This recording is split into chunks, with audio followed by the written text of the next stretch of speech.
بسم اللہ الرحمن الرحیم۔ السلام علیکم۔ ہمارے چینل سیرت النبی میں آپ سب کا ویلکم کرتے ہیں۔ آپ سب سے گزارش ہے کہ ہمارے چینل سیرت النبی کو سپورٹ کیجیے اور زیادہ سے زیادہ اس ویڈیو کو امت مسلمہ تک پہنچائیے۔ بسم اللہ الرحمن الرحیم۔ حضرت فاطمہ زہرا رضی اللہ تعالیٰ عنہا کا ذکر۔ یہ عمر میں سب بہنوں سے چھوٹی اور رتبے میں سب سے بڑی اور سب سے زیادہ پیاری بیٹی ہمارے پیغمبر صلی اللہ علیہ وسلم کی ہے۔ حضرت صلی اللہ علیہ وسلم نے ان کو اپنی جان کا ٹکڑا فرمایا ہے اور ان کو سارے جہاں کی عورتوں کا سردار فرمایا ہے، اور یوں بھی فرمایا ہے کہ جس بات سے فاطمہ کو رنج ہوتا ہے اسے مجھ کو بھی رنج ہوتا ہے، اور جس بیماری میں ہمارے پیغمبر صلی اللہ علیہ وسلم نے وفات پائی ہے اسی بیماری میں آپ نے سب سے پوشیدہ صرف انہی کو اپنی وفات کے نزدیک ہو جانے کی خبر دی تھی، جس پر رونے لگی۔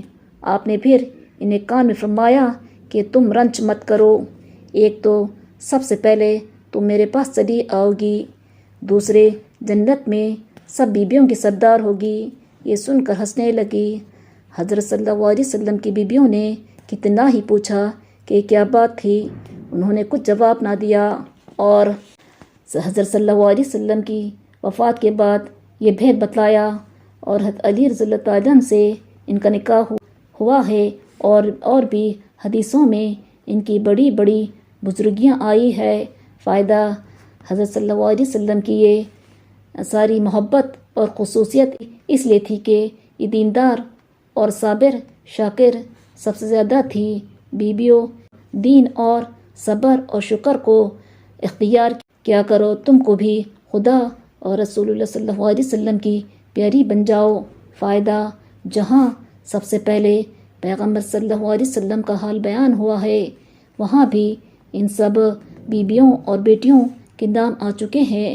فائدہ بیبیوں، ایک اور بات سوچنے کی ہے، تم نے حضرت صلی اللہ علیہ وسلم کی 11 بیبیوں اور 4 بیٹیوں کا حال پڑھا ہے، اس سے تم کو یہ بھی معلوم ہوا ہوگا کہ بیبیوں میں بجوز عائشہ رضی اللہ تعالیٰ عنہ کے سب بیبیوں کا حضرت صلی اللہ علیہ وسلم سے دوسرا نکاح ہوا ہے، اور بیٹیوں میں بجوز حضرت زینب رضی اللہ تعالیٰ عنہ اور حضرت فاطمہ رضی اللہ تعالیٰ عنہ کے باقی 2 کا حضرت عثمان رضی اللہ تعالیٰ عنہ سے دوسرا نکاح ہوا ہے۔ یہ 12 بیبیاں وہ ہیں دنیا میں کوئی عورت عزت اور رتبے میں ان کے برابر نہیں۔ اگر دوسرا نکاح کوئی عیب کی بات ہوتی تو یہ بیبیاں توبہ توبہ کیا عیب کی بات کرتی۔ افسوس ہے کہ بعض کم سمجھ آدمی اس کو عیب سمجھتے ہیں۔ بھلا جب حضرت صلی اللہ علیہ وسلم کے گھرانے کی بات کو عیب اور بے عزتی سمجھا تو ایمان کہاں رہا؟ یہ کیسے مسلمان ہے کہ حضرت صلی اللہ علیہ وسلم کے طریقے کو عیب اور کافروں کے طریقے کو عزت کی بات سمجھے، کیونکہ یہ طریقہ بیوہ عورت کے بھٹلائے رکھنے کا خاص ہندوستان کے کافروں کا ہے۔ اور بھی سنو، تم سے پہلے وقتوں کی بیواؤں میں اور اب کی بیواؤں میں بھی بڑا فرق ہے۔ ان کمبختی ماریوں میں جہالت تو تھی مگر اپنی آبرو کی بڑی حفاظت کرتی تھی، اپنے نفس کو مار دیتی تھی، ان سے کوئی بات اونچ نیچ کی نہیں ہونے پاتی تھی، اور اب تو بیواؤں کو سہاگنوں سے زیادہ بنو سنگار کا حوصلہ ہوتا ہے، اس لیے بہت جگہ ایسی نازک باتیں ہونے لگی ہیں جو کہنے کے لائق نہیں۔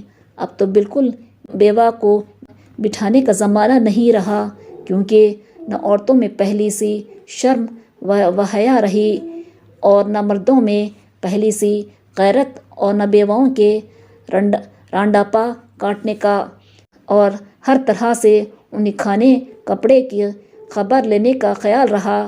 اب تو بھول کر بھی بیوہ کو نہ بٹھانا چاہیے۔ اللہ تعالیٰ سمجھ اور توفیق دے۔ پہلی امتوں کی بیبیوں کے بعد یہاں تک کہ حضرت صلی اللہ علیہ وسلم کی 11 بیبیوں اور 4 بیٹیوں، کل 15 بیبیوں کا ذکر ہوا۔ آگے اور ایسی بیبیوں کا ذکر آتا ہے حضرت صلی اللہ علیہ وسلم کے وقت میں تھی، ان میں بعضوں کو حضرت صلی اللہ علیہ وسلم سے خاص علاقہ بھی ہے۔ اس ویڈیو کو لائک شیئر کریے اور سبسکرائب کریے۔